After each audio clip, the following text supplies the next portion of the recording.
तेरी क्या ठंडी रोटी है?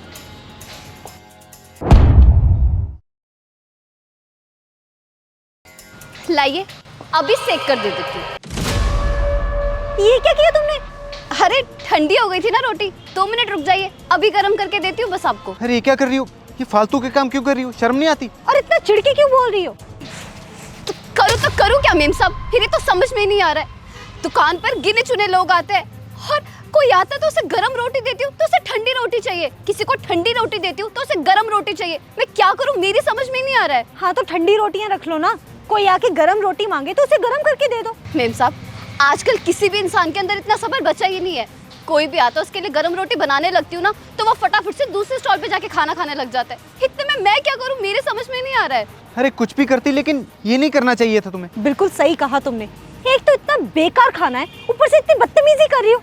अब जो मैं अपनी कंपनी का रोज का 50 प्लेट का ऑर्डर देने वाली थी ना तुम्हें, वो मैं तुम्हें नहीं दूंगी। क्या क्या कहा आपने? चलो अर्जुन चले। मेम साहब रुकिए तो सही। मेम साहब क्या कहा आपने? 50 प्लेट रोज के? अरे हट जा साइड पे, तेरे बस की बात नहीं है। कोई कस्टमर आके तेरी दुकान पे ठंडी या गरम रोटी क्या मांगने लग जाता है, उसी में तो तू चिढ़ जाती है। रोज के 50 प्लेट का ऑर्डर तू कैसे संभालेगी? और वैसे भी तेरा खाना इतना कुछ खास नहीं था। मेम साहब, मैं आपके आगे हाथ जोड़ती हूँ, मुझे ऑर्डर दे दीजिए। आपसे वादा करती हूँ आपको मेरे काम में कोई शिकायत का मौका नहीं मिलेगा। खाना तो मैंने भी खाया था, खाना तो अच्छा था इसका। शट अप अर्जुन, कितना बेकार खाना था, मुझे तो बिल्कुल पसंद नहीं आया। मेम साहब, मुझे ऑर्डर की बहुत ज़रूरत है। दुकान पे वैसे भी गिने चुने लोग आते हैं और जो आते हैं वो ढंग से पैसे भी नहीं देकर जाते। मेम साहब, आपको ऑर्डर मिल जाएगा ना, मेरा घर चलाने में आसानी हो जाएगी मुझे। ठीक है, अपना ये नाटक बंद करो, मैं तुम्हें ऑर्डर दूंगी। लेकिन अगर खाने में एक भी दिन परेशानी आई या ऑर्डर लेट हुआ ना, तो मैं तुरंत तुम्हारा ये ऑर्डर कैंसिल कर दूंगी। अपनी रोजी रोटी की कसम खाकर कहती हूँ मेम साहब, आपको कभी शिकायत का मौका नहीं मिलेगा, ना मेरे काम में ना मेरे खाने में।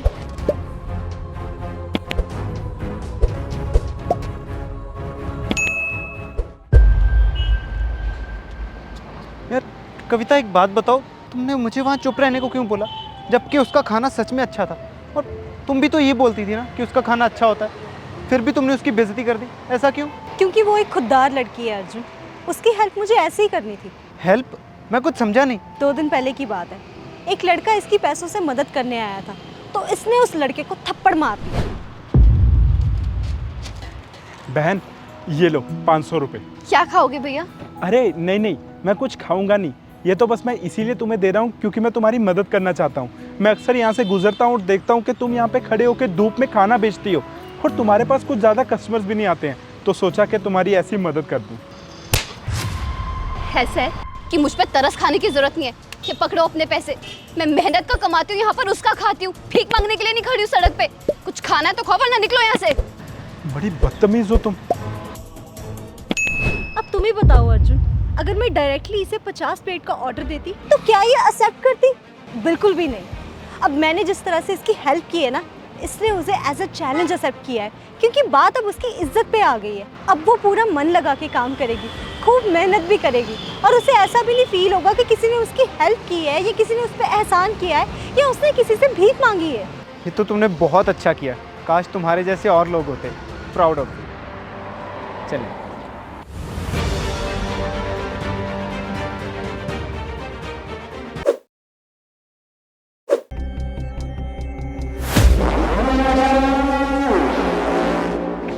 ये लो मैम साहब। अबे ओए, ये क्या बदतमीजी है? तू मेरे सामने मेरी गर्लफ्रेंड को खाना चूम के दे रहा है? अरे साहब, ये तो मेरा स्टाइल है, ऐसे ही बेचता हूँ अपना माल में। इसे स्टाइल नहीं बल्कि बेवकूफ़ी बोलते हैं। तुम्हारी उम्र का लिहाज कर रही हूँ, वरना जिस हिसाब से तुमने सैंडविचेस हमारे आगे रखी है ना, तुम्हें पैसे नहीं थप्पड़ मिलने चाहिए। अरे मैम साहब, इतना ज़्यादा भड़क क्यों रही हो?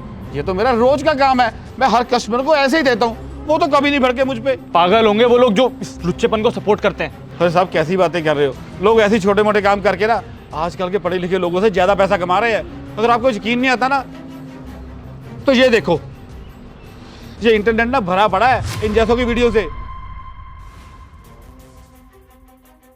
ये देखो मैम, आप भी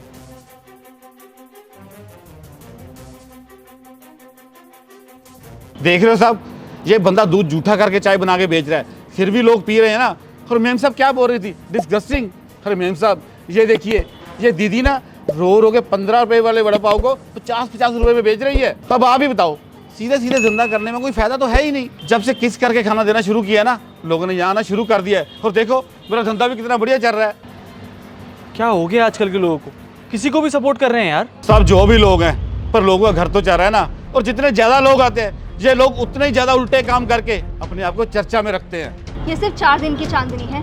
इन वायरल स्टॉल वालों को लगता होगा कि ये जो हमारे पास भीड़ लगती है ना, ये रोज़ लगेगी, और यही इनकी गलतफहमी है। मैं यकीन के साथ कह सकती हूँ कि ये जो भीड़ लगी होती है ना, यही लोग इनकी पीठ पीछे जाके ना इनका मजाक उड़ाते हैं। क्योंकि इंटरनेट की दुनिया है, यहाँ पे लोगों को टेस्ट नहीं, सिर्फ कंटेंट चाहिए। और जिन लोगों को टेस्ट चाहिए होता है ना, वो ऐसे सड़क छाप स्टॉल वालों के पास नहीं जाएंगे जो दूध को जूठा करके चाय बनाते हैं और मगरमच्छ के आंसू बहा के बड़ा पाव बेचते हैं। बिल्कुल सही कहा तुमने। भले ही इनके फूड में टेस्ट होगा, लेकिन लोग इनके टेस्ट को देखने नहीं आएंगे, इनके नाटक को देखने आएंगे। और फिर देखना, कुछ दिनों बाद इनको भी भूल जाएंगे। एग्जैक्टली। इंटरनेट पे ना बहुत सारे स्टॉल वाले आए और गए, और जो वायरल होने से पहले जितना कमाते थे ना, वायरल होने के बाद उससे आधा भी नहीं कमा पाते। और तुम्हें तो मैं यही सजेस्ट करूंगा कि लोगों को देख के नहीं, खुद को आगे लेके जाओ। ये किस विस करके कब तक लोगों को बुलाओगे अपने पास? माना कि तुम आज किस करके लोगों को बुला रहे हो और कस्टमर आ भी रहे हैं, लेकिन कल को तुम्हारा बगल वाला कुछ हरकत करेगा, लोग उसके पास चले जाएंगे और तुम्हें भूल जाएंगे। तुम अपने टेस्ट पे फोकस करो, ऐसे नाटक पे नहीं। हम तुम्हारे पास इसलिए आए थे क्योंकि हमें किसी ने ये बताया था कि तुम्हारा खाना बहुत ही लाजवाब होता है। ये सुन के नहीं आए थे कि तुम लोगों को किस करके खाना देते हो। मैम साहब, इतना टेस्टी होने का भी क्या फ़ायदा जब कस्टमर जल्दी जल्दी आता ही नहीं कोई। तुम अपनी मेहनत जारी रखो ना, कभी भी किसी की मेहनत वेस्ट नहीं जाती। ठीक उसी तरह जिस तरह से हमें ये पता चला कि तुम्हारा खाना बहुत टेस्टी होता है, तो हम तुम्हारे पास रोज़ की 500 प्लेट्स का ऑर्डर देने आए हैं। क्या क्या कहा आपने? सही सुना तुमने। एक्चुअली हम दोनों एक कैटरिंग कंपनी संभालते हैं, और इस एरिया की कम से कम 10 कंपनियों की डील है हमारे पास। उनके सभी एम्प्लॉयज़ को खाना देना है हमें, तो इसलिए हम एक बेस्ट स्ट्रीट फूड वेंडर ढूंढ रहे थे। और हमारी टीम पहले तुम्हारे पास आई थी, उन्होंने ही तुमको फाइनल किया। सच में मुझे तो यकीन नहीं हो रहा कि इतना बड़ा ऑर्डर आप मुझे दे रहे हो। तो हम ये डील फाइनल समझें? Done sir done. आगे से ना मैं खुद मेहनत क्या करूंगा। अगर आप कहो ना तो ये किस करने वाले होटल को भी कटवा दूंगा। नहीं नहीं,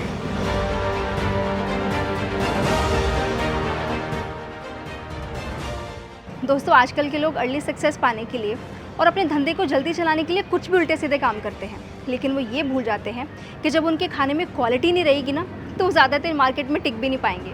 हमारी वीडियो में दिया गया ये मैसेज अगर आपको अच्छा लगा हो तो अपनी फैमिली के साथ, फ्रेंड्स के साथ ज़रूर शेयर करें, और हमारी वीडियो पे लाइक कमेंट करना बिल्कुल मत भूलिएगा। Thank you.